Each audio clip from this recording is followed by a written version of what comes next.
let us learn about the Wahhabi movement. Now, Wahhabi movement has actually begun in the land of Arabia. It was a reform movement of Islam.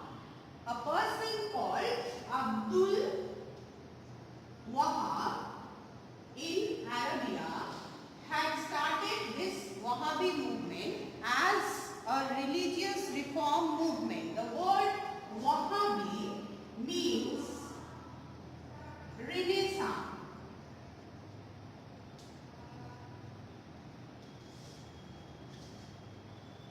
or regeneration.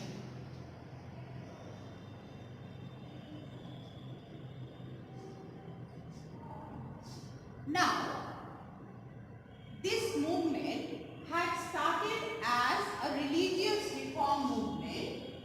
Basically, the character or the nature of the Wahhabi movement was religious. It had begun as a religious reform movement, but gradually in India, it had turned into a socio-political and economic movement. So the character of the movement or the nature of the movement had changed. In India, it was Syed Ahmad in Rai Bareilly, UP had begun the Wahhabi movement, and this was actually religious, political, economic, and it had other features.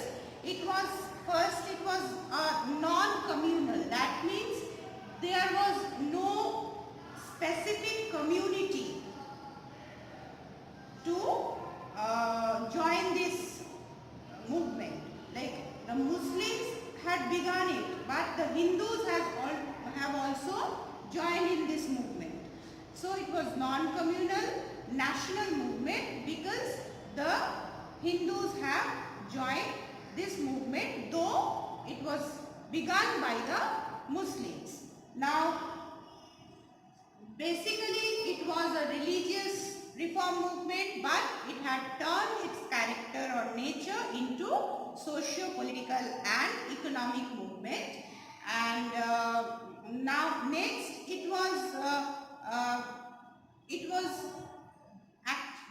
when it turned into the political movement, it actually started to protest against the British rule. Now they had called the British occupied land as Dar-ul-Harb, meaning land of enemy, and they wanted to turn this land of enemy or Dar-ul-Harb into Darul-Islam. That means land of Islam or Allah. So Darul-Harb to turn into Darul-Islam. So they say that all land belonged to Allah and we should not give any tax to anyone. So this was the concept of the Wahhabi movement. First it had begun as the religious reform movement by the person called Abdul Wahhab in Arabia, Saudi Arabia, and in India it had begun by Syed Ahmad in Rai Bareilly, UP, and it had taken the character or nature of socio-political and economic movement from the religious reform movement. Now, Wahhabi movement has a very great effect in Bengal. Why? Because in Bengal there was a person called Mir Nisar Ali. Mir Nisar Ali or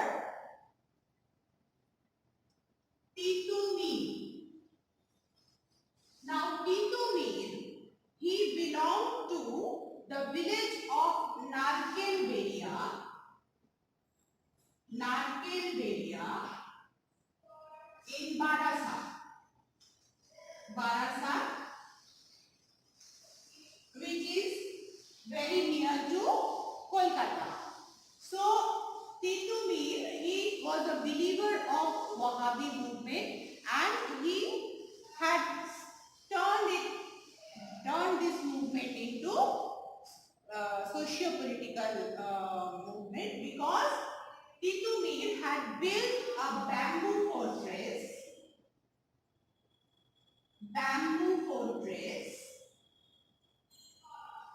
or Basher Killa. Please be very careful, because the objective question comes: who built the bamboo fortress or who built the Basher Killa? So the answer will be Titu Mir.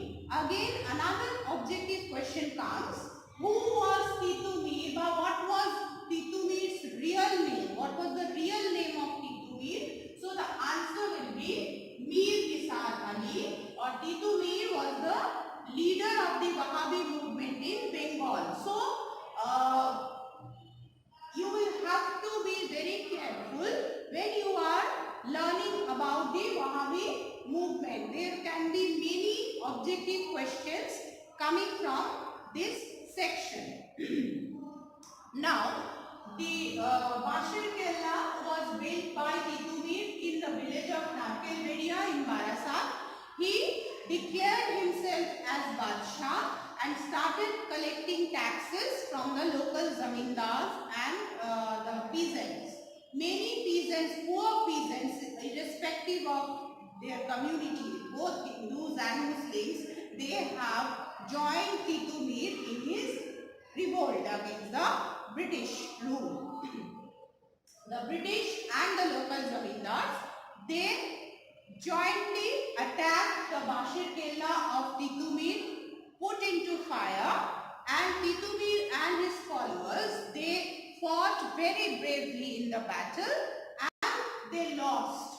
Many of them were killed and many of them were hanged afterwards for their revolt.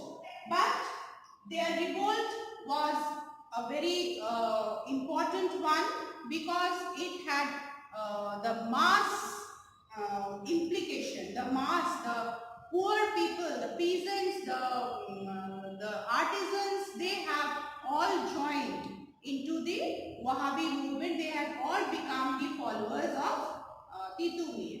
Now the Wahhabis, they were finally defeated by the British, or rather they were finally defeated. The Wahhabis were finally defeated in the Battle of Balakot. The Battle of Balakot in 1831, when they were defeated by the Sikhs. So the Battle of Balakot was fought in 1831 between the Wahhabis and the Sikh, the followers of Guru Nanak, the Sikhs. They were finally defeated and the Wahhabi movement came to an end. So the Wahhabi movement was, as I have told you, that it had begun as a religious reform movement, a reform of Islam, but in India it had taken the form of socio-economic and political character, and in Bengal basically the Wahhabi movement was led by Titu Mir or Mir Nisar Ali, and his rebellion is actually known as Barasat Revolt. So Wahhabi movement in Bengal and Barasat Revolt both are same. Revolt of Titu Mir, Barasat Revolt Wahhabi movement in Bengal, these three are same. So when the question will come related to any three of them, the answer will